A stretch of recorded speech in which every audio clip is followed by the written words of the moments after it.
Well, hey everyone, I'm Sean Wilson, and today I'm going to be presenting on general fitness. Now, does anyone in here have a TV? We all have a TV, right?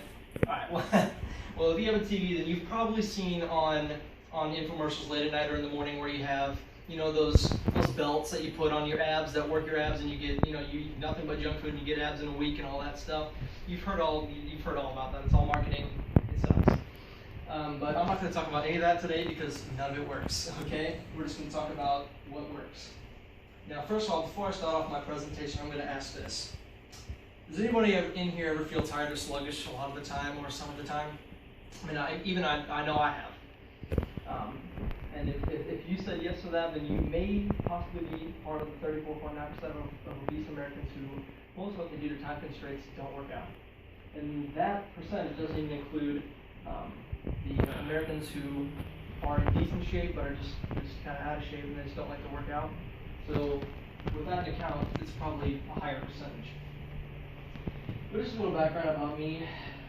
I first got into fitness exactly 3 years ago from today. At the age of 15, my aunt and uncle were gracious enough to let me borrow PNDX. And this program, I'm not advertising it or anything, but it has changed my life actually dramatically.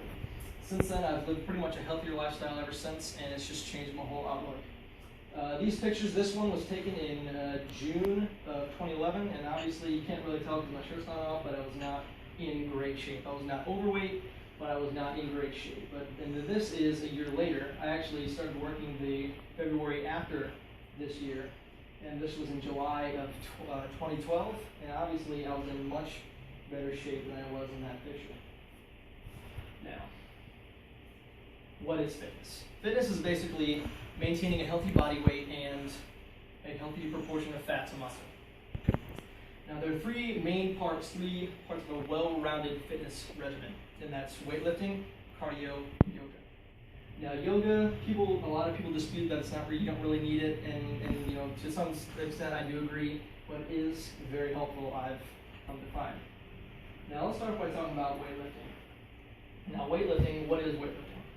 Dictionary.com defines weightlifting as the act, art, or sport of lifting barbells of given poundages in a prescribed manner as a competitive event or conditioning exercise. Now let me talk about weightlifting versus bodybuilding because there are major differences between the two. Now a lot of you, just about everyone knows who Arnold Schwarzenegger is, right? Okay, well this guy, obviously he does weightlifting and he's more aesthetically pleasing. He's more cut, more ripped because he lifts weights not just to gain a bunch of muscle, but because he does that in conjunction with other exercises that aren't just weightlifting. Whereas Arnie, on the other hand, he does pretty much nothing but lifting, and his focus is on getting bigger, right? All right. And there are lots of benefits. Weightlifting, I love weightlifting. It's so much fun, and you just get such a big pump. But the benefits are stronger muscles, increased bone density, increased metabolism because muscle burns fat. As you've probably heard, muscle burns calories even while you're at rest, and that's why it's so important in a fitness regimen. And you also have less chance of injury because your core stabilizer muscles, they're able to sustain you in certain exercises. Now, the weightlifting is very important in any regimen of fitness. Cardio is also very important. Cardio is basically any exercise that elevates your heart rate more than its base rate, right? So technically, you can consider weightlifting or yoga or anything else that causes you to use your muscles as cardio because it elevates your heart rate, right?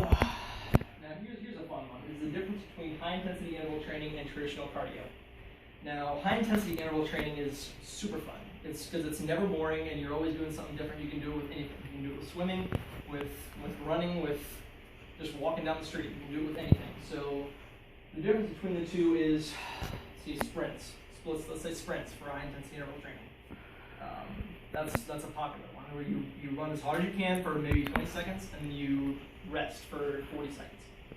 And you just do that for maybe 10 times. And that's really good for getting the most results in the least amount of time, and it's also super fun because the treadmill is great and it's worked for a lot of people, but for some people it's just plain boring. And sometimes I'm that guy. But as I was talking about traditional cardio, on the other hand, is this guy. He probably stretched before he's running on the treadmill, and then he probably walked for 5-10 minutes, and then he would run at a steady pace, say 7 miles an hour, for 30-40 minutes, something like that. And that's been the believed to be the best type of cardio for a long time, and his HIIT is relatively new. It's actually only been out for, I don't know, that wording of it's only been out for a while, but there are lots of benefits of cardio, including it increases your cardiovascular endurance, which is your heart strength, which is really important. It helps you to burn more fat. It can aid in weight loss, and it can also improve your energy. So, if you ever hear a person who just starts working out and they're talking about it a ton, it's because they have those feel-good endorphins, and they're just revved up. Even if they haven't seen any results yet, they're just so pumped up because they have all those feel-good endorphins that cardio and fitness give you. Now, cardio and weightlifting are both very important, but one that I've come to know is important is also yoga. Now, according to Merriam-Webster, yoga is a system of exercises for mental and physical health. Now, a lot of people do not like yoga because it's just really tough. It's something that a lot of people aren't used to, because you're getting into these positions and you're holding them for a long period of time, but it's really tough for a lot of people because they're used to lifting, pumping iron and getting jacked and going home from the gym and feeling great and so the next day. But yoga is not like that. See this guy right here? He's holding what I now know to be his crescent pose. And from the P90X yoga, which I hated at first, by the way, you hold that in this position for say like 60 seconds, 90 seconds, and it is hard. Your feet will start to hurt, your core will start to hurt, but obviously you can see that he is pretty shredded, and he probably does a lot of yoga. But my personal experience with yoga, I just talked about it.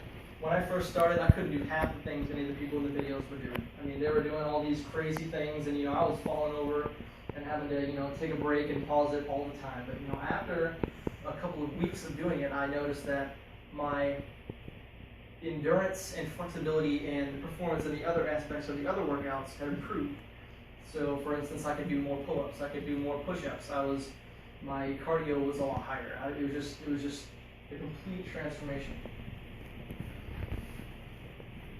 So, in conclusion, as we wrap up, we've seen that there are a lot of benefits to living a healthy, fit lifestyle. With the muscle building aspect of weightlifting combined with the cardio and flexibility of yoga and cardio, both HIIT and traditional, anyone can be on their way to living a healthier, fit lifestyle.